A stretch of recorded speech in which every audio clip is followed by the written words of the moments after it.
안녕하세요. 정진 주식TV 반포 범거래입니다. 오늘도 구독과 좋아요 필수적으로 눌러주시고, 최근 들어서 이 구독자가 상당히 좀 늘어나고 있습니다. 여러분들 너무 감사드리고, 좀 더 유익한 영상을 촬영해서 도움이 되는 이런 반포 범거래가 되도록 하겠습니다. 자, 오늘은 제가 좀 딥하게 얘기 드리는 종목 시선을 좀 얘기하기 전에, 오늘은 그냥 시장과 그리고 제가 보고 있는 이제 풍력 이슈에 대해서, 그리고 이거와 관련된 관련주 하나 좀 더 소개하는 시간 갖도록 하겠습니다. 여러분들 이거 FMC 뭐 예견된 금리였죠. 0.75%를 올렸습니다.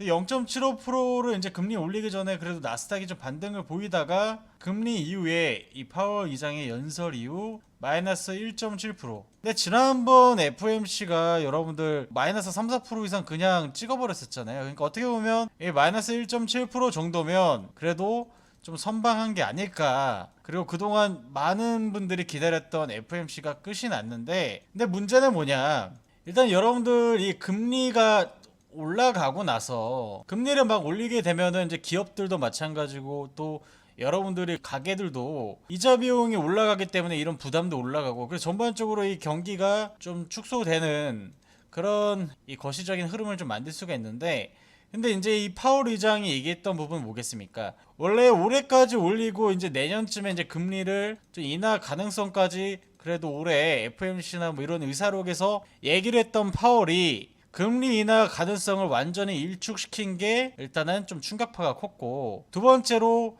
이번에 이제 11월 12월이 이제 금리 FMC가 남았습니다. 근데 여기 두 차례에서도 이 중립금리 기준 금리 자체를 좀 더 올릴 수 있고, 또 내년에도 금리가 1분기 전후로 또 다시 한번 금리를 올릴 수 있는 그런 가능성. 그러니까 이게 내년에 미국 경제가 좋지 않을 거라고 또 파월 의장이 확인했던 점이 결국엔 시장에 부담을 줬죠. 왜냐? 내년에도 미국 경제가 역성장으로 또 이 저조한 성장이 되면 이 미국 경제를 떠받는 게 뭐겠습니까? 이 소비죠. 그럼 이 소비가 당연히 줄어든다는 얘기인데, 그럼 소비가 줄면 이 글로벌 기업들의 이익이 줄어들 것이고, 기업이 줄어들면 어떻게 될까요? 매출도 안 나오는데 고용을 뭐하러 합니까? 고용이 줄어들면 실업률이 이런 증가할 수 있는, 이런 간단하게 좀 제가 얘기를 드리면 이런 식으로 갈 수 있는 거겠죠. 그래서 이렇게 좀 더 내려올 수 있다고 얘기를 누가 얘기했습니까? 파월 의장이, 연준 의장이 얘기를 하니까 당연히 시장에 좀 영향을 끼치고 있는 그런 환경을 좀 보이고 있고요.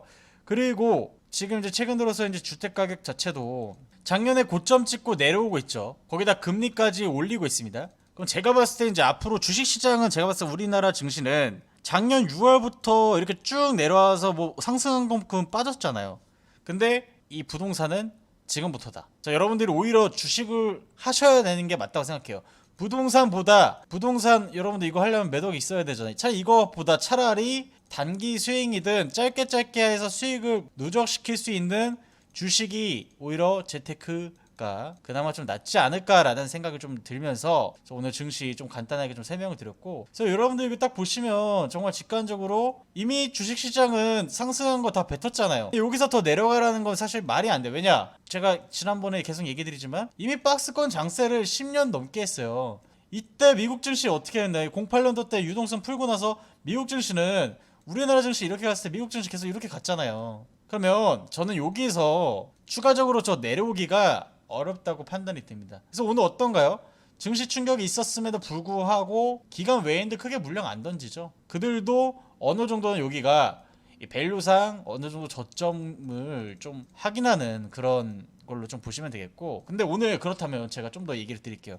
오늘 그 증시가 너 말대로 그렇게 좀 선방이 되는데 왜 이렇게 밀렸다가 이게 내려왔다가 좀 올라왔는데 왜 이렇게 다시 이렇게 눌리냐, 이런 얘기를 하실 수 있는데, 그럼 이거를 제가 좀 더 자세하게 얘기 드리면, 여러분들 이 환율이 어떻게 됐나요? 오늘 1408원 돌파를 해버렸잖아. 1400원 구두 개입하고 막 한다고 해도 돌파를 해버렸어요. 그럴 수밖에 없겠죠. 우리나라가 금통위가 이제 10월 14일날 금리를 올리려면 앞으로 좀 거의 한 3주 이상 남았잖아요. 그렇다면 결국에는 미국이 먼저 금리를 올렸잖아요. 그러면은 10월 14일 전까지는 환율이 더 올라갈 수밖에 없는 환경이겠죠. 근데 이게 장 초반에 발생이 됩니다. 자, 그럼 이것만 있는 게 아니라 오늘 여러분들 제가 얘기 드리면, 오늘이 위클리 옵션 만기예요. 매주 목요일마다 이퀄리엄쇼 만기잖아요. 그럼 제가 만기가 이때 어떻게 되는지를 제가 좀 더 설명을 드리는 게 여러분들이 좀 쉽게 이해할 수 있을 것 같아요. 전날에 여기에다가 이제 지금 뭐 0.6 이 정도 베팅했던 이게 1까지 가죠. 1.1까지 가 거의 2배. 그러니까 오늘이 만기예요. 위클리 옵션 만기인데 이 만기 당일날 하락에 베팅했던 분들은 당연히 오늘 갭 상승으로 시세가 최소 1.5배 수익을 먹고 시작을 했고, 거기다가 이 1,400원 환율 부담까지 있으니까 당연히 이거를 바로 청산해 버리는 게 아니라, 물론 시간 가치 때문에 이제 막판까지 이제 점점 줄어들면서 이제 제로가 되겠지만, 그때 요 사이에 단기적인 펌핑이 들어오면서 이 밑구리를 좀 잡았다. 하지만 오늘 제가 아까 얘기 드렸듯이 외인 기간은 더 이상 여기에서 뺄 수가 없어요. 여기서 빼면 여러분들이 알고 있는 이 증권사, 이 펀드 매니저, 이 펀드 요런 데도 결국은 수익을 내고 가야 되는 거고, 또 여기에다가 이제 환매가 이제 내올 사람도 전 어느 정도 좀 많이 나왔다고 생각을 해요. 그러니까 이 증권사도 이번에 2분기, 3분기 뭐 실적이 좀 반토막이 계속 나고 있잖아요. 그러니까 증권사도 이제 뭐 증시가 이제 더 내려올 수 있는 가능성도 있지만, 여기서 더 빼버리면 뭐 증권사들도 뭐 외인들도 공매도를 친다 한들 하락폭도 이제 어느 정도 이제 많이 나온 상태에서는 이제 더 이상 뭐 그런 물량 자체도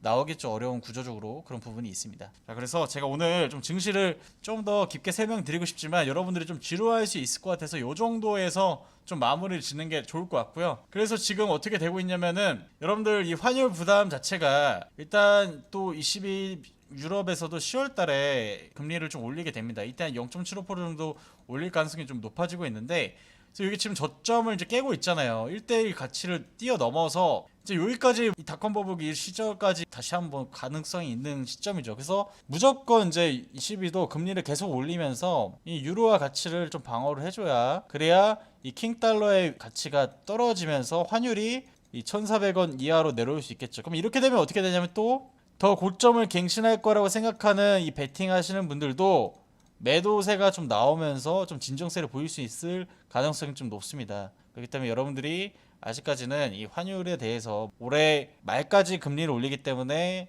이 달러 강세가 좀 기조가 강해질 수 있지만, 그래도 지금까지 여러분들이 이 환율 부담에 대해서 너무 막 이제 더 우려할 필요성은 이제 조금 줄어들어야 되지 않을까라는 생각이 듭니다.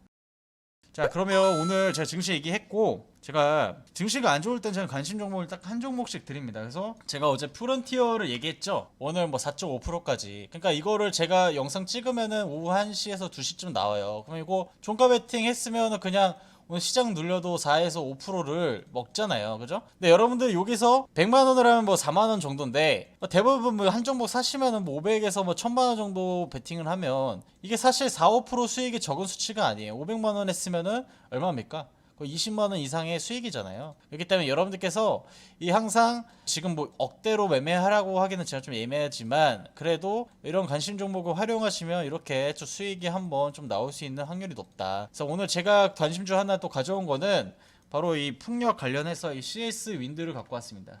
여러분들 제가 계속 얘기하고 있지만 증시가 하락일 때는 정배열을 갖고 놀자라고 얘기를 하고 있죠. 그래서 이 부분에 대해서는 너무나도 얘기를 많이 드렸기 때문에 이제는 좀 얘기를 안 드릴 거예요. 많이 들었었던 분들만 다 알도록 하겠고요. 자, 그래서 일단 이 CS 민드가 여러분들 여기 구간에서 정말 상승을 많이 했었고, 그리고 이때 뭐 증시로 올라간 거죠. 사실 이때 뭐 실적이 긍정적으로 좀 나오기도 했겠지만, 저는 여기 국자 자체가 사실상 주가 상승 구간에서 이 펌핑이 됐기 때문에 올라왔다고 저는 생각을 하고 있고, 다만 지금 구간부터는 이제 실질적으로 뭔가를 보여줘야 되는 시기다. 근데 왜 올해부터 사실상 여기 구간에서 지탱을 받고 이 전고점 라인을 좀 돌파하지 못하는 흐름을 좀 보였었죠. 근데 일단 이 CS인드가 그동안에 가지 못했던 이유에 대해서 좀 몇 가지 좀 조사를 해왔지만, 사실상 그동안에 이 기업들이 뭐 적자나 뭐 실적 부진이 나올 때 이유가 가장 중요합니다. 이 산업이 무너지면서 실적을 못 내는 거랑 투자 비용이 올라가고 또 관련된 자회사들이 일시적으로 좀 부담이 있는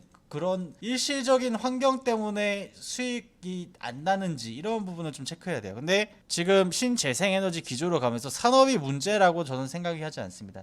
그러면 CS 윈드가 문제였던 거는 바로 이 미국 법인의 투자였죠. 이 미국 법인에 투자를 했고, 또 자회사 이 CS 베어링 자체가 이 상반기에 사실상 실적을 내지 못했습니다. 하지만 여러분들 이 CS 윈드의 장점은 뭐겠습니까? 이 고환율의 수익성이 더 돋보일 수 있는 거죠. 왜냐? 해외 수출 비중이 높습니다.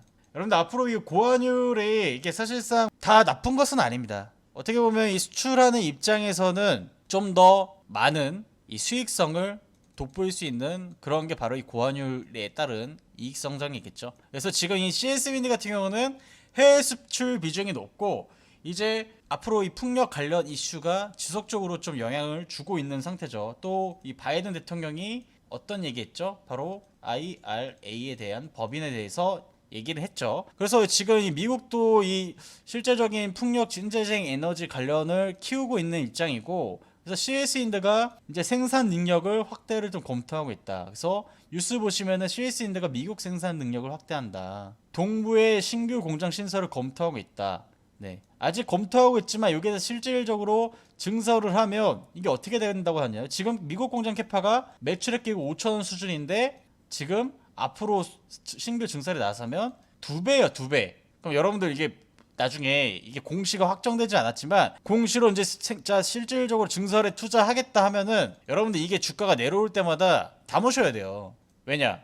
여러분들 증시 상승기에 이렇게 갔었죠. 근데 그 전에 이 CS인드가 여러분들 17년도에 요 정도였어요. 이때도 실적을 잘 내고 있었던 회사가 이때 어떤 일이 있었죠? 주가가 하락 시기를 거쳤죠. 그래서 계속 이렇게 눌리고 있다가 증시 반등 시기에 이렇게 폭발적으로 시세가 나왔어요. 그러면 제가 얘기하고 싶은 건 뭐냐? 앞으로 요게 구간에서 계속 눌려 있고 증설을 하고, 만약에 이 금리가 앞으로 23년도 뭐 24년도 시기까지 지속적으로 좀 물가가 좀 내려오지 않다가 금리 인하를 하면서 다시 증시가 폭발적으로 이런 식으로 올라가는 시기가 오지 않을까요? 그러면 여러분들 상대적으로 증설을 하고 이제 실적을 만들어내는 시기 동안에 주가가 수준이 눌려 있으면 그럼 그때 막 움직이고 고가를 상단에 돌파하는 종목을 사는 게 아니라 이런 종목처럼 이렇게 눌려있는 구간을 분할 중장기 투자를 하신다면 그 시기쯤 다시 이렇게 시세가 나올 거로 남고 여러분들이 생각을 하셔야 돼요. 그래서 제가 봤을 때 CS인드는 1차 시세가 나오고 나서 이제 2차 시세를 만들어가는 과정입니다. 그래서 앞으로 이 눌림목 이후에 이 CS윈드는 주가 차트가 이런 식으로 갈 거예요. 그럼 지금 구간이 어디냐? 여기에요, 여기. 여러분들 여기에서 물가 이슈, 뭐 환율 이슈, 매크로 이슈 때문에 여기서 여러분들 실적이 더 나올 수 있는 종목을 팔 것입니까? 아니면은 보유하실래요? 당연히 보유해야겠죠. 그래서 여러분들이 그런 관점으로 좀 보셔야 되는데 중요한 건 가격 전략입니다. 가격을 어디에서 접근하고 어디서 비중을 많이 살 것인가, 이게 핵심이겠죠. 그래서 저한테 좀 더 궁금하고 여러분들께서 이 가격 전략에 대해서 알고 싶다 하시는 분들은 010-2575-4421 숫자 1번 보내주시면 제가 무료 체험방에서 시장 브리핑도 해드리고 이 CS 윈드 방향성에 대해서 좀 더 브리핑하는 시간을 갖도록 하겠습니다. 오늘 여기까지입니다. 감사합니다.